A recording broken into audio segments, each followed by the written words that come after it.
Hola a todos, hoy en Hermana Mayor Podcast tenemos como invitada a Carla Peralta. Carla es administradora de negocios internacionales con una maestría en Supply Chain Management. Tiene la carrera profesional, experiencia, pero también la educación internacional, gracias a la cual la conocí cuando ambas vivíamos fuera de Perú. Bienvenida, Carla, muchas gracias por estar aquí. ¿Cómo estás? Hola Anita, contenta de participar en el podcast, emocionada porque que me hayas incluido en el proyecto. Bien, por aquí en Lima, como te decía, con un poco de frío, pero por lo menos no está tan nublado, así que con buen ánimo, todo bien. Qué, qué bueno. Bueno, vamos a partir la entrevista desde el inicio de la historia de Carla. No sé, vamos a retroceder a los años de la vida escolar. Y vamos a explorar por ahí cómo eras tú como alumna en el colegio, si ya tenías cursos favoritos. Vamos a ver más o menos si por ahí ya ibas descubriendo tu carrera. Ya, a ver, mi etapa escolar. Em, sí, de hecho, yo creo que todos tenemos cursos favoritos, ¿no? Para mí, en especial, el que más me gustaba era historia. Siempre he visto la historia como un cuento y sentía que me contaban, no sé, algo que sentía como si lo hubiera vivido y me lo estuvieran volviendo a contar. Entonces siempre fue como que mi curso favorito en el que me sacaba mejores notas, por más que tenía que memorizar muchos datos y fechas, ¿no? Como es historia. Después era buena en ortografía, en lenguaje también, pero no era como que algo que me gustara, pero sí era buena. En lo que era matemáticas no me gustaban mucho. Sin embargo, mi papá fue profesor de matemáticas, entonces no podía ser mala. Siempre igual él me ayudaba a reforzar. eh, es como que no podía dejarlo mal, entonces siempre tenía notas promedio. En las que sí destaqué, que fue un curso que sí me gustó mucho, fue geometría. Se me hizo muy fácil eh, como ver la imagen y hacer el cálculo y tratar de encontrar los ángulos o hacer la resolución de los problemas. Geometría sí me fue súper fácil, me acuerdo que me saqué hasta 20 en la libreta. Y bueno, me gustaba educación física, más que nada porque salía a jugar, pero no soy buena en los deportes. Siempre le he tenido como que miedo a las pelotas, siempre de alguna manera me termina cayendo en la cara, entonces no soy buena con los deportes. Sin embargo, ya de ahora de adulta sí sé que el deporte no es solo competir por ganar, sino es que una influencia mucho más grande en el desarrollo de las personas, ¿no? Pero en ese momento no nos dijeron y no lo consideré, así que eh, educación física era para relajo, me gustaba historia y bueno, como te digo, los cursos de números no era tan buena, pero sí ahí trataba de mantenerme, no jalar por lo menos. Oye, eso de los deportes, me acuerdo que nos conocimos con La ¿cómo barra, se la llama? La blanquirroja. barra, la barra roja de la hinchada de Perú. Cuando uno vive en el extranjero se vuelve aún más fanática de la Sí, selección peruana.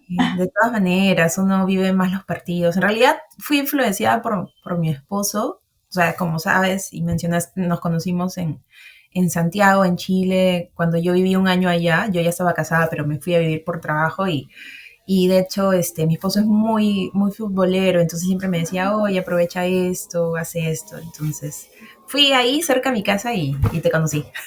El destino. Sí, fueron bonitos años ahí participando en la barra. Sí, sí. Eh, entonces, a ver, porque tus cursos favoritos eran historia, ortografía, un poco disfrutaba del deporte, pero no era así como tu habilidad ni tu talento. ¿Cómo entonces elegiste tu carrera? ¿Qué es lo que te motivó? ¿Fue una persona? ¿Pasó algo? ¿Leíste? ¿Te informaste? ¿Cómo lo elegiste? Mm, a ver, yo elegí mi carrera y sí lo recuerdo súper bien desde que estaba en tercero de secundaria, desde que tenía 15 años más o menos. Y fue como que dije negocios internacionales y lo mantuve siempre y eso es lo que estudié. ¿Cómo lo elegí? La verdad es que yo soy la menor de 4 hermanos y de hecho mis hermanos me llevan de 8 años a más. Mi hermano, el más cercano a mí, me lleva de entre 7 y 8 años más o menos, casi 8. La siguiente me lleva 10 y la mayor me lleva 12. Entonces, cuando ellos ya estaban en la etapa de buscar carreras, yo estaba chiquita en el colegio y siempre que venían de los exámenes de admisión o iban y postulaban, yo leía el prospecto o resolvía sus exámenes de admisión. Entonces, de alguna manera sentí cierta presión porque veía que mi mamá era muy estricta con ellos, entonces decía, bueno, ya, yo tengo que hacerlo. Entonces era como que proactivamente iba y buscaba los prospectos, buscaba los exámenes de admisión, resolvía algunas cosas. Obviamente no todo lo podía resolver, iba más a letras por eso. Y recuerdo que justo con mi hermano, el que me lleva 7, 8 años, vi sus últimos prospectos. A mí me interesaba arqueología. Yo inicialmente quería estudiar arqueología porque está mucho más asociada a la historia. Claro. Pero mi mamá me dijo, pucha, no, es una carrera que dé dinero, ¿no? Entonces como que búscate otra. Entonces, ya bueno, igual dije, voy viendo otras opciones. Y obviamente tenía que ser una universidad nacional porque no podía estudiar, los recursos no nos daban para una privada. Y viendo los prospectos, vi que había salido recién como que la carrera de negocios internacionales. Leí y me llamó mucho la atención el tema del comercio internacional, de la conexión entre países. Eh, no lo asocié directamente a temas eh, de historia o arqueología, pero sí me pareció como que interesante el intercambio entre países y eso es lo que me gustó. Después, en mi barrio había una persona que en realidad no la he conocido directamente, pero mi hermano sí, y me dijo que ella había estudiado negocios internacionales y como que yo la veía que era una persona que tenía un auto, que iba todos los días a la oficina. Entonces me gustó eso y reforzó mi idea de querer estudiar negocios. Y pensándole un poco también, cuando yo era chiquita y jugábamos a cualquier cosa, ¿no? Y jugábamos en el trabajo, yo siempre jugaba a que estaba frente a una computadora y trabajando. Entonces, ya como que iba asociando esos temas, ¿no? De que yo quería trabajar en una oficina, yo quería estar asociada a temas que tengan que ver con varios países. Y bueno, apareció negocios internacionales desde esa edad y a partir de allí ya lo decidí. Qué interesante. Porque igual, claro, en negocios internacionales eh, y cuando trabajas con otros países, también tienes que aprender un poquito de la cultura, ¿no?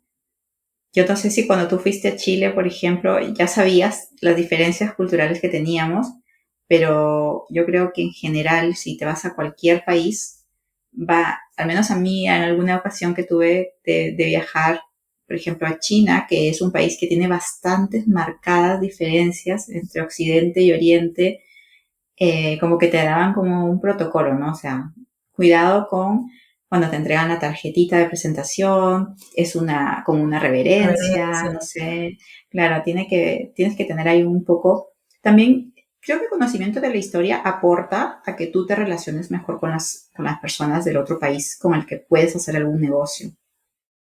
Sí, por ese lado es cierto. Ya después, cuando fui desarrollando mi carrera, me di cuenta que me servía mucho el tema de la historia, de conocer, no sé, cómo se comerciaba en la antigüedad en Europa, qué tan importante es el comercio, todo el desarrollo que impulsa. Y, y de hecho sí, pues me ha servido eso de base para un poco no tener la visibilidad micro de cómo desarrollo mi trabajo, sino tener la visibilidad macro de estratégicamente hacia dónde puedo llegar, con qué países puedo comerciar, qué alianzas se pueden generar. Entonces, por ese lado sí, creo que complementó muy bien mi gusto por la historia y los temas sociales. con mi carrera, ¿no? Qué genial. Y después de elegirla, ya me imagino, no sé si postulaste, ingresaste a la primera, ¿cuáles fueron los obstáculos que enfrentaste posteriormente eh, y durante la carrera, ¿no? Ujú. Ya, esa es una historia. Siempre he dicho que en un podcast es un buen lugar donde contar la historia de cómo ingresé a San Marcos. Es un tema bastante particular porque yo terminé justo en el 2024 se cumplen 20 años de que yo salí del colegio. Yo soy promoción 2004, entonces justo hace poco reflexionaba todo lo que pasaba en estos 20 años. Y bueno, la historia es que cuando yo terminé de estudiar el cole, yo sabía que quería postular a San Marcos, a negocios internacionales. Y bueno, mi mamá pudo pagar la pre-San Marcos, pero la pre-extraordinaria. Hay un ciclo de la pre-San Marcos en la que solo estudian personas que terminan el colegio y es un ciclo que va de enero a mitad de marzo, más o menos. Es bastante corto, son 2 meses y medio, pero es full, intensivo, y te da la oportunidad de alcanzar cierto cupos, cierta cantidad de cupos para ingresar directamente. Así que ya estudié, me acuerdo que me pasé ese verano todo el día estudiando. Me levantaba, iba a la pre, regresaba tipo 3 de la tarde, almorzaba y seguía estudiando, encerrada en mi cuarto, salía, cenaba un poquito y seguía estudiando y al día siguiente de nuevo empezaba todo. Entonces fue bastante arduo esa etapa. Me acuerdo que mis amigos del colegio me iban a buscar y como que mi mamá no me dejaba salir. No Y existías para ellos ya. no existía, sí, de verdad. Era un ente. Eh, pero sirvió en el hecho en que sí me sentí preparada para el examen de admisión, porque de hecho es bastante duro los exámenes, ¿no? O sea, porque hay bastante competitividad. Incluso allí me acuerdo que dentro de la pre estábamos divididos en varios salones, pero como que íbamos al otro salón a ver cómo iban las notas de los otros alumnos para ver quiénes estaban más cerca, quiénes tenían más puntaje. Y era bastante competitivo. Incluso en la pre y siendo todos de la misma edad, jóvenes de 16, 17 años, ¿no? Eh, y bueno, en la pre me esforcé, pero me quedé, eran 6 cupos los que daban para mi carrera, y yo me quedé en el puesto 7. Entonces fue súper frustrante y ya, pucha, no importa, mi mamá dijo, ya, vamos al examen general, que es en marzo. El Pero más difícil ese. es más difícil porque compites contra todos, no solo contra los que recién salen del cole. Entonces dije, ya, voy al examen general. Y como ya venía con la preparación, dije, bueno, refuerzo un poco más y llego, pero justo yo me enfermo, me da fiebre malta y la fiebre malta de hecho es de darte fiebres muy altas y te empiezan a doler los huesos y las articulaciones. Entonces la última semana recuerdo que estudiaba tirada en el mueble porque me dolía mucho el cuerpo. Y el día del examen de admisión, mi mamá me dijo, ya anda. Es más, no me llevó, quien me llevó fue mi papá. Y fui con una botella de agua, mis pastillas, porque me dolían mucho, y bueno, mi lápiz y mi borrador, ¿no? No me dejaron entrar mi botella de agua, así que tuve que tomarme mis pastillas antes de entrar a San Marcos. Y en la cola, para entrar, yo no tenía DNI, porque yo cumplo años en febrero y todavía no me habían dado mi DNI, había llevado mi boletita militar. Y haciendo esa cola, me empiezo a sentir mal, me empiezo a marear. Entonces le digo a la señorita, ya estaba sola, ¿no? Ya no estaba mi papá ahí. Le digo a la señorita que me atiende, disculpe, me siento mal, por favor, bríndeme ayuda, ¿no? Entonces me llevaron a la clínica universitaria. Entonces conocí a San Marcos primero por la clínica universitaria. Me dieron ahí una pastilla y me mantuvieron en la camilla y me dijeron, bueno, ya va a ser la hora del examen, vamos a llevarte, pero tiene que venir la ambulancia. Y yo decía, no, pero ¿cómo me van a llevar en ambulancia? Qué vergüenza. Y me dijeron, no, sí, tengo que llevarte. Entonces ya, vino la ambulancia, me llevó a la facultad donde me tocaba dar el examen y bajaron una silla de ruedas y me dijeron, tienes que ir en la silla de ruedas. Entonces, Toda dramática. y digo, no, qué vergüenza. Entonces, ya, me llevaron en silla de ruedas y yo digo, y en la puerta del salón dije, no, yo tengo que entrar caminando, no puedo entrar en la silla de ruedas. Entonces ya me levanté, saqué fuerzas y era la última que faltaba, ya estaba todo lleno. Y ya me senté, sonó el timbre para dar el examen y empecé a avanzar todo lo que podía. Obviamente, como que el tip que siempre te dan es avanza con lo más fácil, hazlo más rápido y quédate con las preguntas difíciles al final para que puedas tomarte tu tiempo. Entonces hice eso, ¿no? Avancé todo rápido y dejé las preguntas difíciles. Y ya, avancé, terminé y todavía no había terminado el tiempo y sentía que había personas que estaban como que hacían sonidos de estresados de que no podían avanzar. Entonces me generaba así como que ansias. Y ya luego terminé el examen, salí, me regresé a mi casa y no me sentía completamente satisfecha con el examen que había dado porque de hecho no había podido estudiar bien porque había estado enferma. Entonces, nada, a las horas, cuando dieron los resultados, me había quedado por medio punto del último puesto, ¿no? La última vacante. Y nada, súper triste, igual mi mamá me dijo, ya de nuevo empiezas la pre de San Marcos, ahora el ciclo completo, el de 6 meses, y postulas en el siguiente. Y bueno, ya, no me quedó otra que aceptar eso, estudiar. Fui el primer día, el segundo día, y en el segundo día de la pre San Marcos, me llaman y me dicen, señorita, vaya a tal salón para hablar con el rector, una cosa así. Entonces yo digo, qué raro, ¿qué pasó? Mi mamá pagó una cosa rara. Y me dijeron, llegué y habían como 4 chicos más y nos dijeron, ha habido una extensión de vacantes, porque de hecho hay alumnos que, bueno, postulantes que alcanzan el cupo, pero no logran matricularse por A, B motivos, y esos cupos se pasan para los que quedaron cerca. Accesitarios, ¿no? Sí, le llaman, no es extensión de matrícula, ay, no me acuerdo cómo se llama, pero son los últimos que están muy Sí, cercanos y sí. les dan los cupos. Y me dijeron, ya, ustedes han quedado. Entonces, vayan a recoger su certificado de ingreso y tienen que empezar clases ya.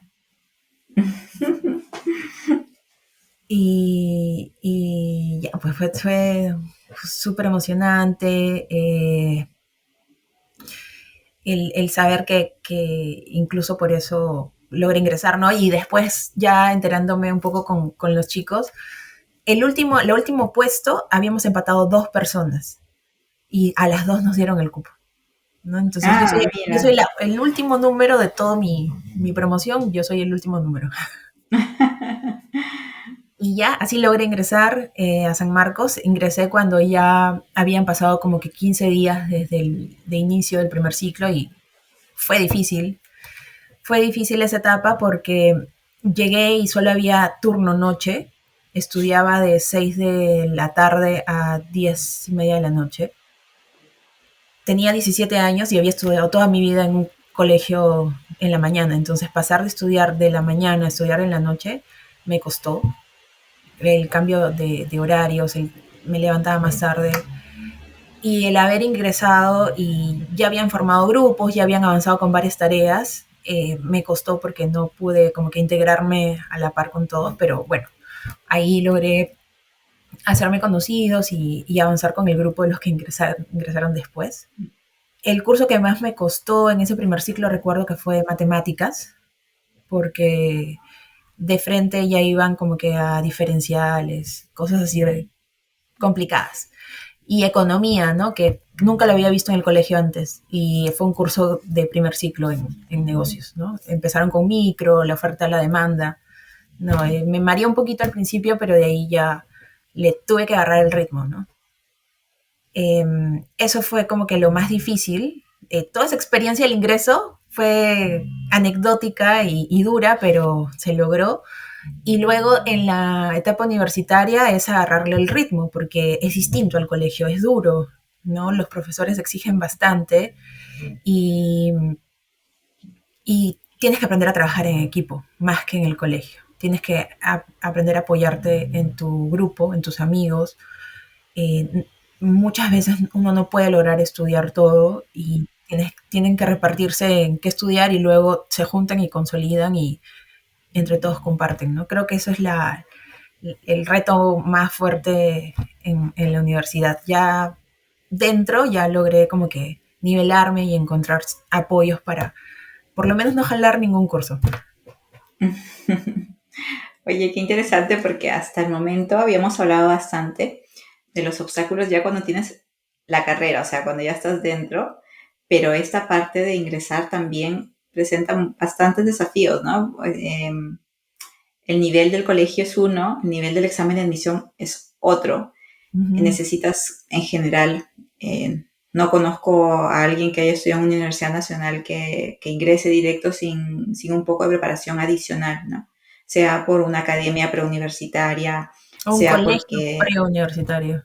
un colegio preuniversitario, exacto. O como tú dices, ¿no? Que tiene el papá, el tío que le va reforzando, le va haciendo algo adicional, porque el colegio lamentablemente no te deja todo listo para ir a postular.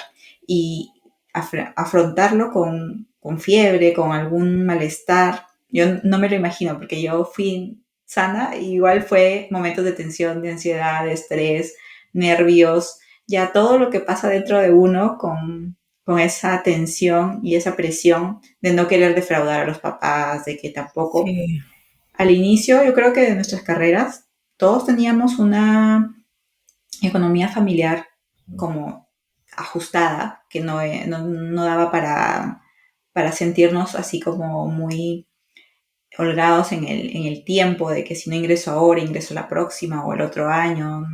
Yo creo que hasta ahora todos los entrevistados han tenido esa presión de decir quiero ingresar ya, ¿no? Y esos momentos también merecen su capítulo aparte, esos momentos de preparación para el examen de admisión. Y también esos tips, ¿no? Esos tips de cuando das el examen de admisión. Yo no sabía esta historia de que quedaste como un puesto debajo. sí, A mí me justo. pasó Siempre, igualito. Me uno, quedé en uno. el sexto y eran cinco. Y esos Sí, momentos son como que, como que, bueno, a mí no me pasó lo que tú dijiste, eso de que me llamaron después, pero entiendo la emoción y la como decepción en ese momento, ¿no? sí, Bueno, fue duro porque uno tiene la ilusión de que te habías quedado me había quedado por las justas en la pre y me quedé también por las justas en el examen de admisión, entonces dije, pucha, qué cólera, ya, otra vez vamos. Pero bueno, lo logré increíblemente. y cuéntame, después ya en la carrera, y me imagino que ahora, después de tantos años de experiencia, porque ya sacaste la cuenta, 20 años de salir del colegio, quizás son 15 años de salir de la universidad, más o menos. Ujú. ¿Cómo ha cambiado tu visión de la carrera de negocios internacionales desde la niña de 15 que lo eligió por ver al vecino, porque más o menos relacionaba un poco el tema de conocer distintas realidades, países, culturas, haciendo los negocios, a lo que viviste ahora? Bueno, el cambio yo creo que está más asociado al campo de acción en el que veo mi carrera. Cuando yo era adolescente y leía el prospecto de lo que era el perfil del profesional de comercio exterior o de negocios internacionales, estaba asociado a ver operaciones de importación y exportación. Eh, eh, y quizás así se inicia, ¿no? De hecho, uno como negocios internacionales tienes que aprender a lo que es una importación, qué es una exportación, qué otros regímenes aduaneros hay. Eh, pero cuando ya lo aprendes y ya sabes esa teoría, de hecho, uno busca qué más hacer. Y yo sentí que me quedó chico esa posición de comercio exterior y empecé a buscar en qué más podía aprender, en qué más podía encajar mi carrera y encontré el, el supply chain o lo que es cadena de abastecimiento, ¿no? Dentro de supply chains, de hecho, el comercio exterior es una casillita más dentro de toda la cadena porque uno importa productos, exporta productos, pero también planifica, compra, abastece, distribuye, transporta, almacena.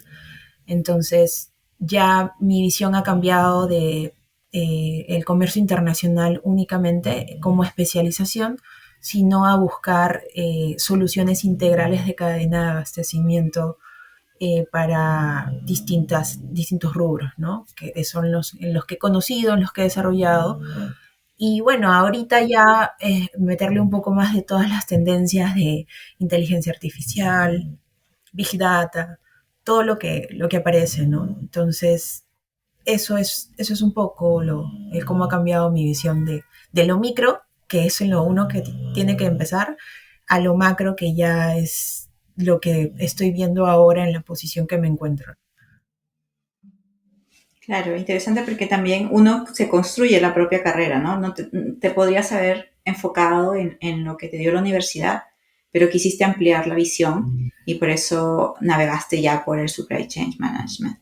Sí, pero creo que es una opción más dentro de negocios, ¿sabes? O sea, un poco viendo en qué están mis otros compañeros de la universidad, he visto que algunos se han especializado en finanzas internacionales, he visto que otros están especializados en marketing o en temas comerciales, comercio en sí entre países. Incluso uno ha ingresado en la escuela diplomática. Entonces, Acá. hay varias áreas donde uno puede aplicar negocios internacionales o te sirve como base para especializarte ya luego en otros rubros, ¿no? En otras especializaciones. Excelente. Y para ti, y según lo que ves también de tus compañeros, como dices, ¿cuáles son esas herramientas, cualidades, comportamientos que son más bien compartidas, que son transversales para cualquier profesión, que te ayudan a conseguir objetivos? Mm, como comportamientos, o sea, yo creo que eh, transversales, importante, yo creo que un profesional es que debe ser proactivo, ¿no? Tiene que entender, saber leer de repente en algún momento las señales del problema o la situación que tiene enfrente y empezar a buscar información adicional para dar solución. Eh, También yo creo que es súper importante la resiliencia, porque no todo va a salir como uno espera o como uno planifica. Siempre van a haber problemas y en el mundo de la logística y más en la internacional, con todos los temas que salen en el mundo, guerras, sequías, caídas de puentes, todo complica. COVID. COVID, no, todo afecta, ¿no? Elecciones en Estados Unidos, no. Todo tiene un efecto en la cadena de suministro cuando manejas proveedores o clientes alrededor del mundo. Así que uno tiene que aprender a sobreponerse a esos problemas y también anticiparse un poquito, ¿no? Por lo que te decía, ser muy proactivo eh, para poder encontrar qué riesgos te pueden afectar. Yo creo que el inglés también es súper básico. Es actualmente ya en el mundo globalizado, es muy importante, por lo menos entenderlo, y si lo puedes perfeccionar mucho mejor, te abre muchas más oportunidades. Eh, y yo creo que eso, buscar siempre la actualización también, ¿no? Con todos los temas que están apareciendo actualmente y que cada vez avanzan más rápido, uno tiene que estar a la par de cuál de esas herramientas tecnológicas que aparecen me ayudan en mi trabajo. Pero eso no quiere decir que esas herramientas te van a solucionar todos sus problemas. Uno tiene que buscar organizar bien tu proceso y de acuerdo a eso vas viendo cómo mejoras con la tecnología eh, tus resultados. Pero la tecnología de por sí sola no te va a solucionar los problemas. Claro, sí, de hecho, todas las cosas que mencionaste, iba pensando, la proactividad es como el hábito uno de las personas altamente efectivas, porque sin iniciativa propia, te vas a dejar llevar por donde te lleve el viento, ¿no? O sea, y te vas a empezar a quejar de que tu carrera de repente no tiene muchas oportunidades, de que de repente es muy limitado el campo, no sé, muchas cosas, ¿no? Pero al final uno mismo es el que se tiene que mover y resolver, ¿no? Si te das cuenta que te quedó pequeño, ir viendo qué caminos alternativos hay, ¿no?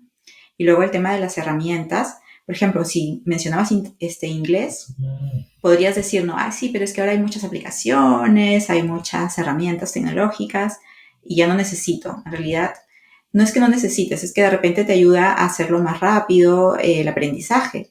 Pero es ideal que el conocimiento esté en la persona, ¿no? Y no que te confíes todo en la herramienta, igual con la inteligencia artificial.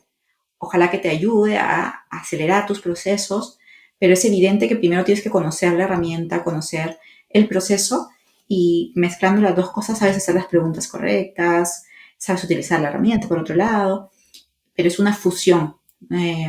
Así que los que recién están estudiando en el colegio y ya están dejando todas las tareas a la inteligencia artificial, claro, no hay que acostumbrarse tanto a eso porque tienes que haber desarrollado tu propio pensamiento crítico, ejercitar bien el cerebro primero para después utilizar las herramientas y no al revés, no basar todo en la herramienta, ¿no?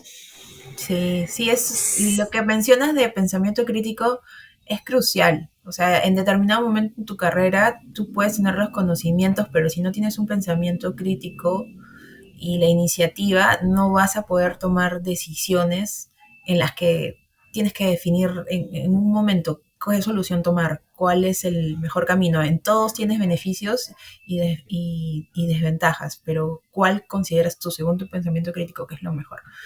Entonces, si en ese momento usar el ChatGPT no es la mejor opción, ¿no? Eres Claro, tú. porque además todavía tiene sus errores y ahí es donde entras tú para decir, oye, esto no, me puedes mejorar aquí un poquito, no, no, no hay que confiarse al 100% no. Si Sí, pudieras no, viajar en el tiempo, ayuda, pero sí, como dices, no hay que confiarse al 100. si pudieras viajar en el tiempo, Carla, ¿qué consejo te darías a ti misma, a Carla adolescente de 15, 16 años? Eh, no sé, ¿qué aprendizaje tienes ahora que te hubiera gustado saber en ese momento? Uy, un montón de cosas. Yo creo que lo principal que le diría a Carla de 15 años, estando en esa fase de decisión, es que busque información, ¿no? Que de hecho actualmente ya es mucho más accesible, en ese entonces, en mis épocas no. Buscar información, hablar con profesionales que estén en los rubros que me interesan, ¿no? Eh, no sé, para mí hubiera sido de repente hablar con personas en negocios, en economía, en administración o incluso en arqueología para ver si de verdad la descartaba o no, ¿no? Y que me cuenten un poco de su experiencia de cómo ellos han logrado llegar a donde están y qué obstáculos tienen, ¿no? Tal cual la información que brinda este podcast, que por eso me parece súper valioso. Eso, que busque información, que trate de apoyarse en ello y que aproveche al máximo cada experiencia, ¿no? Esa etapa preuniversitaria, esa etapa universitaria se pasa muy rápido y algunas veces estamos pensando, o por lo menos a mí me pasaba, ¿no? Pensaba mucho en la nota, en el tercio superior, en el quinto superior, pero la experiencia en sí de compartir con mis amigos eh, fue muy valiosa. Pude aprovecharla más, sí, pero sí, igual sé que la aproveché bien. ¿Y por qué lo digo? Por los nexos y las relaciones que se generan allí, ¿no? El networking actualmente también es muy importante, ¿no? No es solamente por el tema de la argolla o lo mal que se puede ver, sino es que en determinado punto en tu carrera también necesitas tener conocidos o amigos que te ayuden con ciertos consejos o de repente pueden estar evaluando los mismos proveedores que tú y te pueden dar un feedback distinto sobre ellos. Entonces, por eso es importante el networking. Aprendes también de distintos rubros, te cuentan sus experiencias, te cuentan sus retos, sus equivocaciones y te ayudan a aprender de ellas. Entonces, para mí, eso creo que también sería un buen consejo. Eh, no sé si se pueda desarrollar networking desde la universidad, espero que sí, pero creo que es un punto en el que se puede trabajar. Sí, de hecho, cuando somos más jovencitos, como que somos más tímidos y también ese paradigma o ese estigma que hay en Perú, network igual argolla, igual, ay, se me olvidó la otra palabra, vara. Eh, no necesariamente el networking es para eso, o sea, igual podría ayudarte en algún momento, pero no hay que verlo como una transacción de ese tipo, ¿no? Es como tú dices, puedes conversar, o sea, simplemente con el aprendizaje de una conversación, el comentar sobre la empresa en la que estás, el proveedor que tuviste, el rubro o la industria en la que estás trabajando en este momento, de repente te anima, te desanima de ir por esos caminos, es mucho más poderoso que solamente pensar que conoces a gente para que algún momento te ayude a conseguir un trabajo, ¿no? Carla, te voy a hacer la última pregunta de la entrevista, pero la que a mí más me gusta. ¿Cuál es tu por qué? ¿Qué te motiva? ¿Qué te apasiona para dedicarte a tu profesión? ¿Qué me apasiona para levantarme todos los días y ir a hacer lo que hago?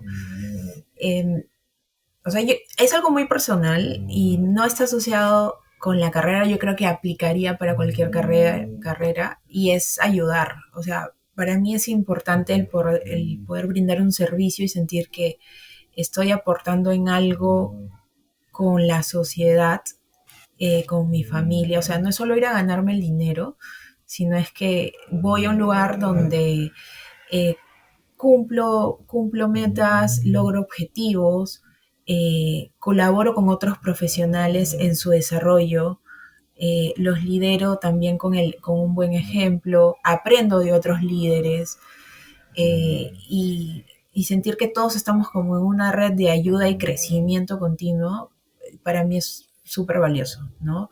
Y si la empresa donde estoy laborando actualmente también tiene dentro de sus valores o visión el tema de impulsar el desarrollo del país, contribuir a las actividades económicas, fomentar un desarrollo sostenible de sus clientes, mucho más, ¿no? Para mí, personalmente, esa conexión es súper importante. Es importante el sueldo también, pero uno tiene que cubrir las necesidades básicas. Pero el sentir ese propósito, esa contribución al propósito personal y profesional es lo más valioso. Qué genial, me encanta tu por qué, Carla. Bueno, hemos terminado la entrevista, no sé si quieres dejar un mensaje final. Sí, bueno, a todos los jóvenes que ven este podcast y están en ese proceso de desarrollo, eh, yo creo que es importante el autoconocimiento.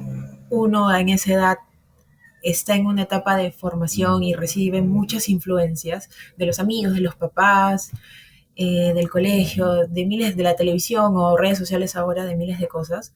Yo creo que es importante trabajar en autoconocerse, que es lo que a uno le gusta, le apasiona. Mencionabas tú en el primer podcast una teoría muy, muy chévere que es el Ikigai. Yo la escuché tiempo después, pero creo que ayudaría mucho en esta etapa de decisión. Y eso, el autoconocimiento es importante, trabájenlo a partir desde ahora, si es que pueden, y de acuerdo a eso, confíen en ustedes mismos, en sus decisiones, van a cometer errores, pero desde eso van a aprender, así que no teman a eso y busquen información en lo que puedan otros profesionales ayudarles como Ana, yo o todos los que han participado en el podcast y van a participar, estamos igual para ayudarlos, ¿no? Muchas gracias, Carla. De hecho, me quedo con eso.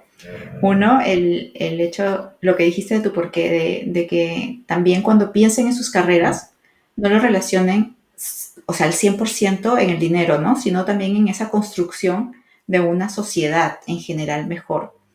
Me encanta. Y luego el tema de, claro, de que si tienen interés por una carrera y quieran consultar, no duden en hacerlo. Lo peor que puede pasar es que nadie te responda, pero ahora con las redes sociales están abiertos ahí para hablar con quien sea y obviamente que pueden escribirnos más allá del podcast. Bueno, muchas gracias Carla por estar aquí. Me ha encantado No, conversar contigo. gracias. Gracias por la oportunidad. Un gusto. Nos vemos. Chao.